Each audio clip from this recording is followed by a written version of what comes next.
Biar semangat gimana Bu? Biar semangat ya? Biar semangat. Saya nggak mau panjang-panjang ya Bu. Yang mana alhamdulillah sekarang bertepatan di pada bulan Rajab yang sudah kita ketahui bahwasanya di bulan ini kenapa Allah muliakan, mungkin ibu-ibu semuanya sudah tahu karena ada peristiwa, betul gak Bu? Peristiwa apa? Yaitu Isra wal Mi'raj. Kalau saya emang gak mau ngebahas masalah Isra wal Mi'raj, cuman saya pengen sedikit ngebahas masalah kenapa Kanjeng Rasul Allah ciptakan ke alam dunia. Kira-kira ada yang tahu kagak Bu? Kenapa Allah menciptakan Nabi Allah Muhammad Sallallahu Alaihi Wasallam ke alam dunia, sedangkan namanya Nabi dan juga Rasul itu adalah utusan Allah. Yang perlu kita ketahui bahasanya Nabi dan Rasul itu berbeda. Nabi dan Rasul itu berbeda, kagak sama Bu, beda. Kenapa beda? Kalau Nabi mah dapat wahyu untuk dirinya sendiri, kalau Rasul dapat wahyu untuk umatnya. Kira-kira ada yang tahu kagak berapa jumlah para nabi? Yang tahu kagak? Yang kita tahu mah wajibnya cuma 25. Itu pun Nabi sama Rasul. Kalau Nabi itu ada berapa? Ribuan. Kalau Rasul 113. Kalau Nabi kalau nggak salah itu 2400 ribu Nabi itu Nabi. Yang kita nggak ketahui contohnya Nabi Allah Khidir dan lain sebagainya. Jadi perlu kita ketahui bahasanya Kanjeng Rasul diciptakan oleh Allah Subhanahu wa Ta'ala, yaitu tujuannya bukan mengislamkan, bukan bikin apa namanya, bukan bikin apa, tapi Kanjeng Rasul diciptakan oleh Allah Subhanahu wa Ta'ala yaitu menerin akhlak, suruh benerin akhlak kita. Karena kalau suruh beriman, zaman Nabi Allah Adam alaihissalam kita sudah perintahkan zaman Nabi Allah Adam. Tapi satu Nabi penutup daripada Nabi dan Rasul, Nabi akhir zaman, yaitu baginda Nabi Allah Muhammad Sallallahu Alaihi Wasallam, Allah ciptakan untuk membenarkan akhlak, bukan mengislamkan orang, tapi menerin akhlak. Sudah jelas kenapa Kanjeng Rasul Allah utus, tujuannya buat menerin akhlak manusia, bukan mengislamkan manusia. Karena sebelum Kanjeng Rasul lahir, umatnya sebagian sudah Islam. Kebanyakan Islam tapi akhlaknya kagak benar. Zaman para sahabat, yaitu pada zaman Sayyidina Ali radhiyallahu anhu, di mana Sayyidina Ali pernah melakukan suatu kesalahan yang melibatkan suatu pembunuhan di area Masjidil Haram di Ka'bah letaknya, yaitu masalah daripada yang namanya baca Quran. Kok bisa jadi pertikaian ataupun rusuh ataupun ribut dan sebagainya? Karena di situ dijelaskan bahasanya waktu di mana Al-Quran Allah turunkan namun tidak memiliki harkat. Ini sedikit melebar jalurnya ya. Kenapa? Karena waktu itu belum ada harkatnya, kita gundul kalau kayak sekarang mah. Tapi bacaannya benar, cara mengartikannya itu salah, maka disitulah terjadi yang namanya itu salah paham. Makanya Kanjeng Rasul sudah makin dijelaskan lagi para sahabat, yaitu Sayyidina Abu Bakar, untuk mengingatkan kepada kaumnya, kepada umat Kanjeng Rasul, bahwasanya kalau kalian tidak percaya maka tanyakanlah sama Kanjeng Rasul, karena Kanjeng Rasul diciptakan untuk kalian untuk membenarkan akhlak-akhlak kalian. Kalau kita akan salah paham udah ribut kan, jangan Kanjeng Rasul dibalikin lagi Kanjeng Rasul. Maka daripada itu, selain daripada kita sudah mengetahui Kanjeng Rasul diciptakan untuk membenarkan akhlak, 14, 11, dan juga harus tahu juga sifat Nabi dan Rasul, sifat wajib, sifat jaiz maupun sifat mustahil. kepanggilan coba. Kenapa kita harus tahu? Ya harus tahu, percuma ngaku umat Kanjeng Nabi tapi kagak tahu yang namanya itu sifat-sifat. Lagi video. Kira-kira di sini pada tahu kagak sifat-sifat wajibnya? Pertama bagi Allah dulu, kedua bagi Nabi dan Rasul, mustahil bagi Allah, mustahil bagi Nabi dan Rasul, dan juga sifat jaiz bagi Allah, sifat jaiz bagi Nabi dan Rasul. Kira-kira di sini ibu-ibu pada tahu kagak? Apalagi tim posidah, gak mungkin kalau kagak tahu ya kan. Salawatan sering kan ya Nabi, salam kan gitu kan.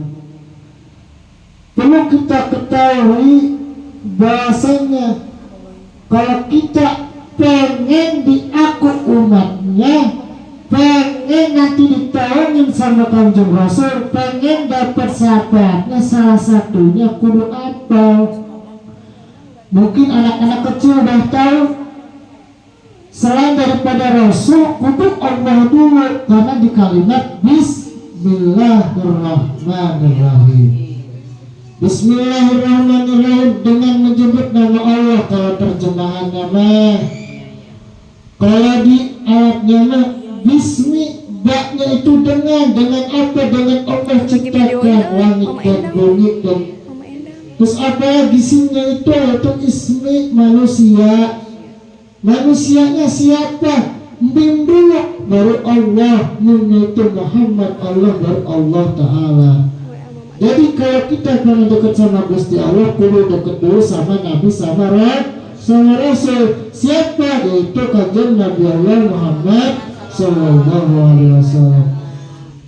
Gimana cara ngedeketinnya?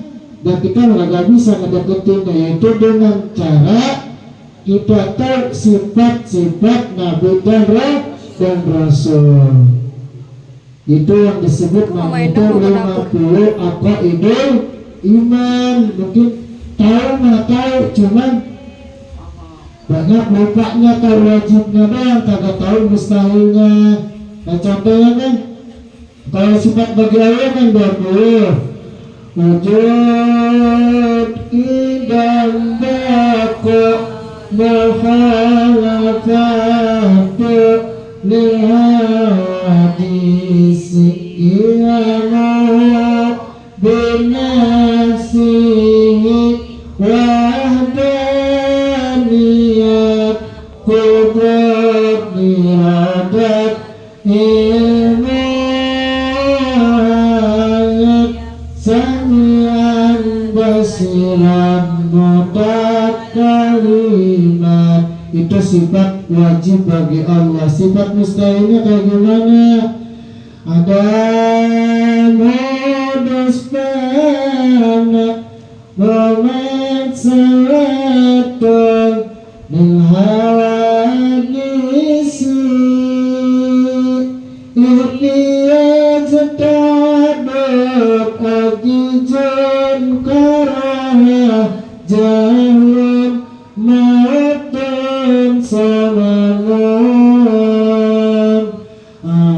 ba'an kewan agijan kewan jahilan mayitan asama agama. Itu sifat mustahil bagi Allah. Sifat jais bagi Allah tahu? Insya Allah pada tahu. Sifat jais bagi Allah cuma satu. Belokole mungkinin autarkuhu. Sifat jaisnya Allah itu satu. Belokole mungkinin autarkuhu. Sifat jaisnya Allah itu satu. Sifat wajib bagi Nabi dan Rasul sidik, amanah, tabligh, fatanah. Sifat mustahil bagi Nabi dan Rasul hidup, kianat, kitman, balada. Sifat jais bagi Nabi dan Rasul kira-kira ada yang tahu kagak? Ada mah? Masa semuanya udah tahu sih? Pasti tahu, cuman kalian pada lupa. Sifat jais bagi Nabi dan Rasul satu. Tadi wajibnya 4, mustahilnya 4, jaisnya 1, yaitu al-aqrabul basyariyatul lati la tu'addi illa naqasin fi maratibihimul aliyati. Itu sifat jais bagi Nabi dan Rasul. Kalau sidik udah tahu, sidik itu benar. Apa salah? Sidik itu benar. Tabligh itu apa? Tabligh apa? Sidik, amanah, tabligh, fatanah. Kalau sidik artinya benar. Kalau tabligh, sidik, amanah itu menyampaikan. Kalau tabligh apa? Amanah dapat dipercaya, tabligh itu menyampaikan. Terus satu lagi apa? Fatanah. Fatanah itu apa artinya? Cerdas. Ya kan, cerdas. Kalau mustahilnya itu kidib. Kok kidib itu bohong, bukan benar. Kidib, khianat, berkhianat. Kitman, tidak menyampaikan, artinya tersembunyi. Balada, yaitu artinya bodoh. Bodoh, balada.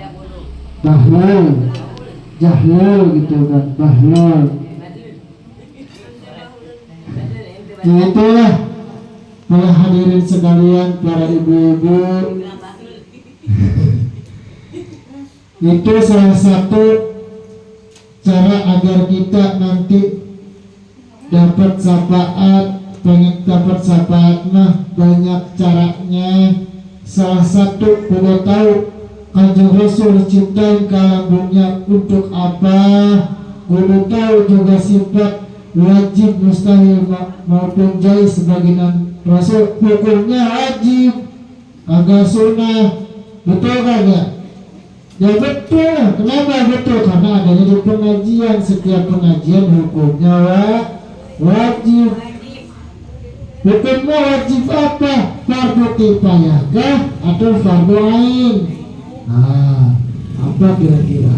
Tahunya kan fardu doang, ya kan? Wajib aja.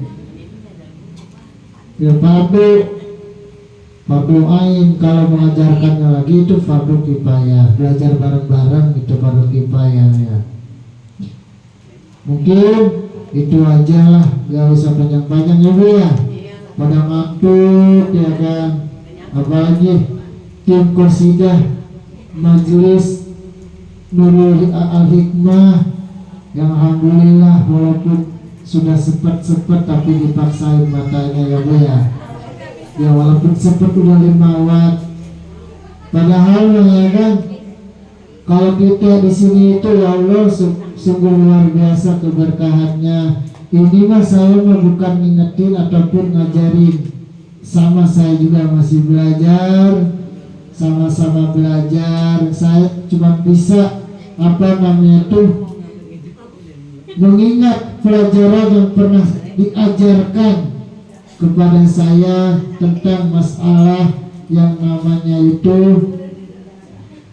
sedikit banyaknya sifat-sifat Nabi dan Rasul. Walaupun semuanya itu kebanyakan sudah tahu, namun kebanyakan itu yang tidak pernah tahu mah sifat jaisnya doang.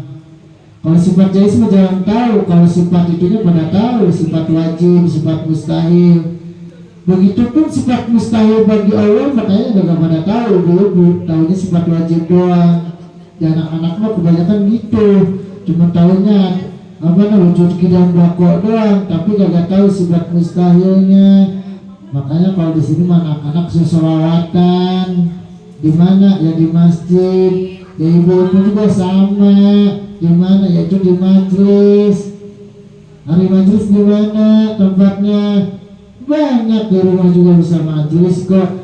Namanya majelis itu artinya tempat.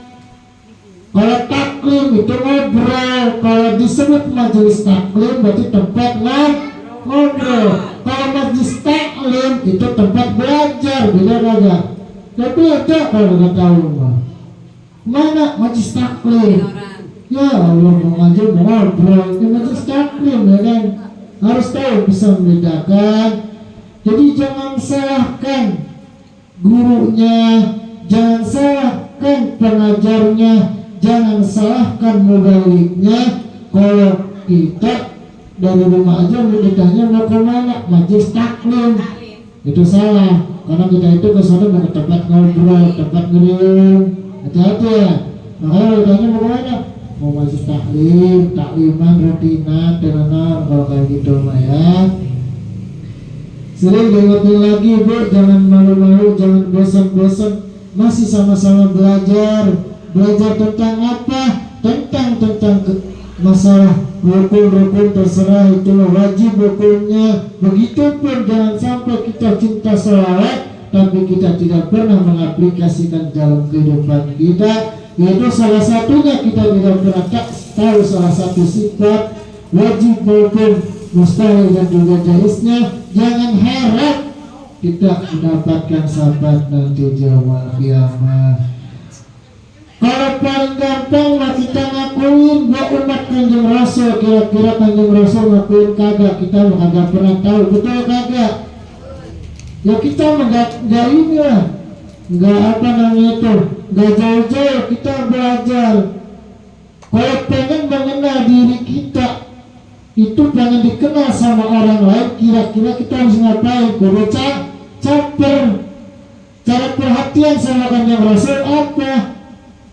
Setidaknya kita tidak pernah bisa menjadikan perjalanannya seperti Kanjeng Rasul, tapi setidaknya kita tahu sifat-sifatnya. Insya Allah Bu, ini bukan saya yang ngomong Bu ya, tahu dibuka aja di Tijan juga ada, Tijan Darolik. Kalau nggak tahu mah namanya kitab Tijan Darolik. Di Tijan Darolik itu ngajarin nanti ngebelajarin masalah yang namanya itu disebut tauhid. Di situ ada Tijan Darolik. Kalau buat level awalnya mah itu biasanya itu sebelumnya di Sulamut Taufik, di situ ada sebelum Tijan Darolik itu ada di situ. Itu masalah tauhid doang. Masalah tauhid sama apa? Sama Gusti Allah maupun Kanjeng Rasul, karena di situ dijelaskan. Begitupun kayak model silsilah dan lain sebagainya ada di Tijan Darolik. Kalau sejarah yaitu ada kitab Al-Bar Berjanji. Kalau kita bukan nggak tahu artinya, kalau kita tahu mungkin sedih ya. Iya, karena kan di zaman Kanjeng Rasul itu sudah ada yang namanya itu kayak marhabanan dan sebagainya, itu udah ada, sholawatan udah ada. Yaitu di mana pertama mulai adanya tuh, yaitu pas ada rebana itu nyambut kanjeng Rasul dari Mekah ke Madinah, disambut dengan Tola'al Badru, kayak gitu aja. Mungkin itu aja yang dapat saya sampaikan. Kurang lebihnya mohon maaf. Mungkin ada yang mau ditanyakan sebelum berdoa, ditutup doa. Barangkali ada yang mau ditanyakan. Insya Allah di sini mau ibu-ibu pada paham. Amin. Kita aminkan saja. Karena paham ataupun tidaknya itu bukan suatu kewajiban kita, melainkan kewajiban kita hanya duduk di majelis taklim. Wallahu a'lam bishawab. Bismillah.